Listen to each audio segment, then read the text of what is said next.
Hello, my name is Olavi, and I will be walking you through this LangChain code interpreter.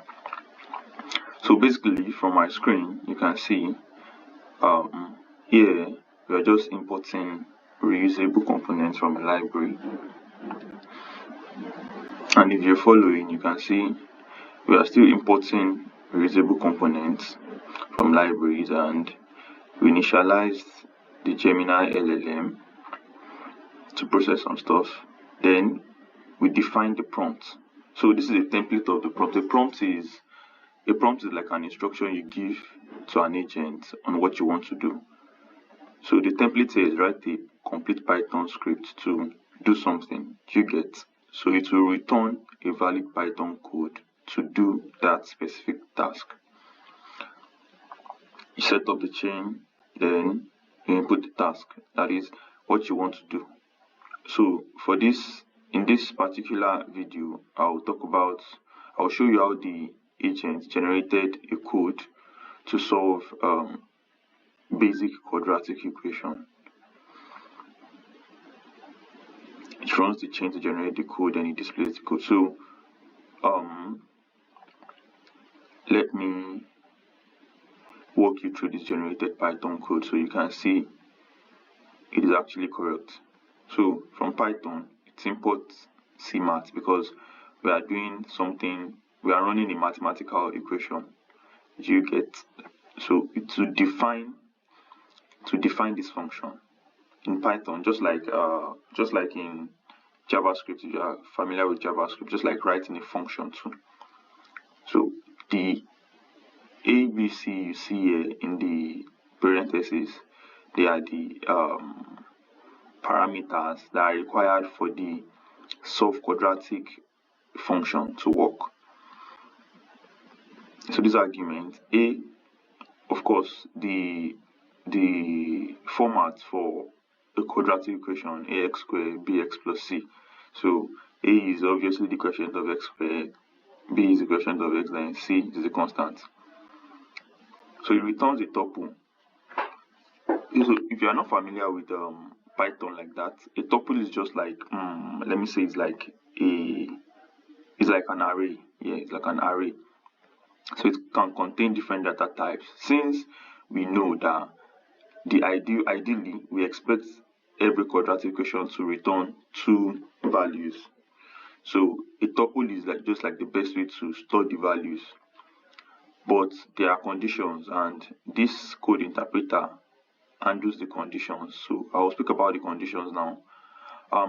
If a is 0, which is the coefficient of your x squared, it will return none because it's not a quadratic equation any longer. Remember, up here,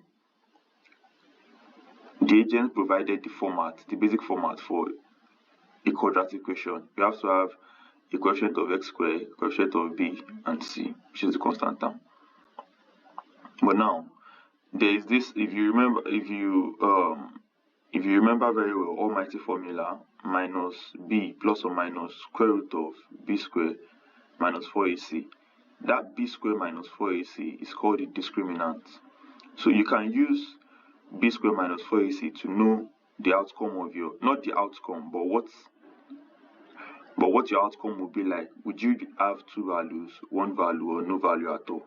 So if you check b squared minus 4ac, so the code interpreter explains it here. If you use b squared minus 4ac and you check, if it's greater than 0, you are expected to have two values, the x1 and the x2, or whatever you use to denote the values, a1, a2, x or y. Then you might have complex roots depending. So complex roots mean you have like maybe you have your answer in probably solid form. Solid form, that means you have a value in roots or something like that. If the roots of the equation, if the values you get at the end of the equation are identical, that is, if your x is equal to y, then you expect that it will return just one value because your x equals to y, or your x1 rather is equals to x2. But in the case that all of this is not as it is, If it's the case that x1 is not equals to x2, you get a tuple with two values. So at this point now, you impute the values that are the coefficients of x squared, x, and the c itself, because c does not need, c is a constant term. It does not need a coefficient. So you have to float the input, and floating it is to allow Python to accommodate a wide range of values. That is not just integers. You can input decimal numbers. Solution. To get the solution, you just call the function that you defined at the top of your code, which is this define solve quadratic with the argument abc. So abc here would be obviously coefficient of x squared, x, then your constant term. So if you get none, if the solution is none, it will print not a valid quadratic equation. A cannot be 0. Remember, up here we already handled this condition. If a is 0, which means if the coefficient of x squared is 0, it will return none. Else, if you get 1, print the equation as a root.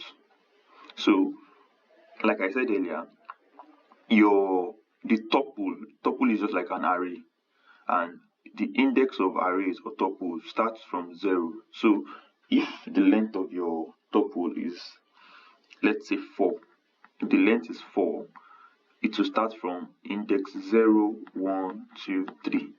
So we have 4 items, but the first item will be indexed as 0. Then the else. Oh, the elif here, sorry, I'm already using JavaScript. The elif here is just like else if, then this else is just like wrapping it up.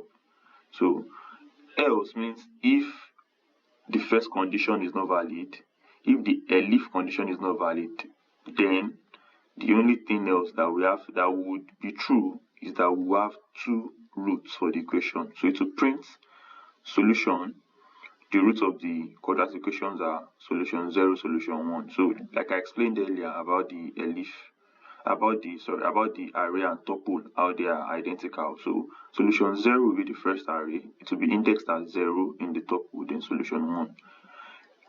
So except that value error, print invalid input, please enter. So here probably you imputed strings. Yes.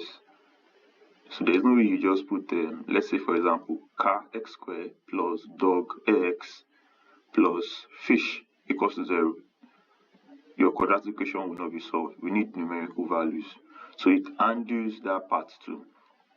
And saves the code. This entire code saves it to a file. It executes the code as you want it to do. And that's basically it. Thank you for listening.